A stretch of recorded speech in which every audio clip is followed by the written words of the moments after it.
যখন সিসিটিভি যখন মৃত্যু হয়েছিল তখন আপনি গিয়ে ডাক্তারদের আন্দোলনকে ভেস্তে দেওয়ার জন্য আপনি বলেছিলেন প্রতিটা কলেজে যাতে ইলেকশন হয় আমরা সেই ব্যবস্থা করব। আজ অব্দি ইলেকশন ইউনিয়ন রুমের মধ্যে ধর্ষণ করা হচ্ছে, গার্ড রুমে ধর্ষণ করা হচ্ছে, গণধর্ষণ হচ্ছে। এই কলেজের সিকিউরিটি কোথায় ছিল? কলেজে তো একটা সিকিউরিটি থাকে। গভর্নিং বডির প্রেসিডেন্ট তৃণমূলের বজবজের বিধায়ক অশোক দেব, আপনার জন্য আজকে এই মনোজিতের মতো দুষ্কৃতীরা তারা ছাড় পেয়ে যায়, আর তারা আশকারা, তাদের আশকারা আপনি দিয়েছেন। আজকে পিছনের দরজা দিয়ে এই মনোজিৎকে অ্যাডমিশন দেওয়া করানো হয়েছে, পিছনের দরজা দিয়ে। এবং আজকে মনোজিতের এগেইনস্টে প্রচুর কমপ্লেন মহিলাদের উপর অত্যাচারে। কেন অ্যাকশন নেননি? দিনের পর দিন মোলেস্টেশন করেছে, কেন অ্যাকশন নেওয়া হয়নি? কারণ অশোক দেব এবং গভর্নিং বডি যারা যারা আছেন, including the vice president, vice principal doctor Nayna Chatterjee, আপনাদের আশকারায় আজকে এই ঘটনা ঘটেছে। এবং আজকে এখানে হয়েছে, দুদিন বাদে আরেক জায়গায় দেখবেন, 3 দিন বাদে আরেক জায়গায় দেখবেন। অভয়ের এখনো 11 মাস হয়নি। আজকে এই ঘটনা আমরা দেখতে পাচ্ছি। কোনো গ্রাম নয়, this is Kasba, one of the পশেস্ট area of Calcutta. শুধু ওই কন্যাশ্রী যুবশ্রী দিলেই হয়ে গেল? আর বড় বড় ডায়লগ। নিজের দলের মেয়েকে সুরক্ষা দিতে পারেন না, আপনি আবার কিসের সুরক্ষার কথা বলেন? কিসের সুরক্ষার কথা বলেন? তাই আমরা মুখ্যমন্ত্রীর পদত্যাগ চাই।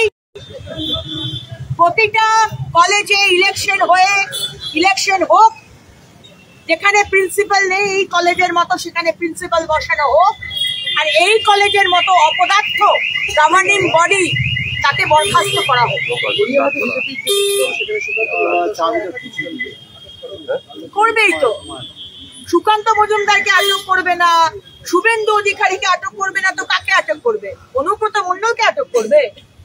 যে অনুব্রত মণ্ডল মা বউ তুলে গালি দেয়, তাকে আটক করবে আপনি ভাবছেন? আপনি কি ভাবছেন? মুর্শিদাবাদে যে টিএমসির কাউন্সিলর মেহবুব আলম কচুকাটা করলো, তাকে আটক করবে আপনি ভাবছেন? যে মহেশতলায় দাঁড়িয়ে হিন্দুদের ওপর অত্যাচার করলো, তাকে আটক করবে? এখানে ল অ্যান্ড অর্ডার বলে কিছু আছে? Is there anything call law and order? যারা তাদের মেয়েকে স্কুল কলেজে পাঠাতে নিয়ে যাচ্ছেন না, একটু মার্শাল আর্ট শিখিয়ে পাঠান। শুধু মেয়ে নয়, ছেলেদেরও। আজকে তো দেখতেন যাদবপুরে কিভাবে ছেলেটার প্রাণ গেল।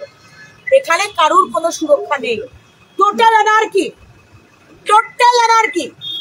পুলিশ শুধু তার কাজ হচ্ছে তোলাবাজি করা, সিন্ডিকেট চালানো, আর ইলিগাল কাজকে লিগাল নাম দিয়ে কাজ করা, যা এই কলেজেও হয়েছে। সুতরাং মুখ্যমন্ত্রী, এর দায় আপনার, ইউ রিজাইন।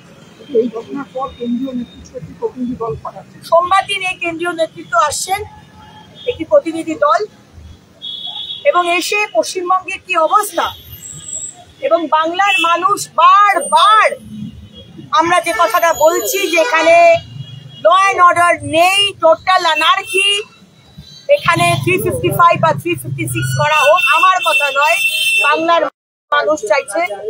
আমার মনে হয় সোমবার দিন এলে তারা নিজেরাও বুঝতে পারবেন what anarchy is going on. এবং আমার পার্সোনাল ওপিনিয়ন, আমি যেটা বলেছি যে এই কেসের তদন্ত পশ্চিমবঙ্গের পুলিশ করবে, মমতা ব্যানার্জির পুলিশ করবে। আপনারা কি মনে করেন আমরা ইডিয়েট? 5 দিনের মধ্যে প্রমাণ লোপাট করে দেবেন, আর তারপর আপনি সিবিআই কে দেবেন, আর তারপর বলবেন সিবিআই তো কিছু করতে পারেনি? করবে কোথা থেকে? প্রমাণ তো লোপাট আপনি করেছেন, মুখ্যমন্ত্রী, আপনার নেতৃত্বে হয়েছে। এই কেসেও আজকে হয়ে গেল 5 দিন, আরো 5 দিন বাদে অ্যাবসলিউটলি আপনি প্রমাণ লোপাট করে দেবেন। মুখ্যমন্ত্রীর নেতৃত্বে প্রমাণ লোপাট হয়েছে, আর দোষটা সিবিআই নেবে? কখনো নয়। আপনার পুলিশ, তাদের বেতন হয় আমাদের ট্যাক্সের টাকায়। তোলাবাজি সিন্ডিকেটের সাথে সাথে একটু পুলিশের কাজটাও করতে বলুন। তদন্তটা আপনিই করবেন, আপনার পুলিশ। আমাদের ভিডিও ভালো লাগলে লাইক এবং শেয়ার করুন। কমেন্ট সেকশনে গিয়ে জানান আপনাদের মতামত। আরও ভিডিও পেতে আমাদের চ্যানেল সাবস্ক্রাইব করুন এবং প্রতি মুহূর্তে খবরের আপডেট পেতে প্রেস করুন বেল আইকন।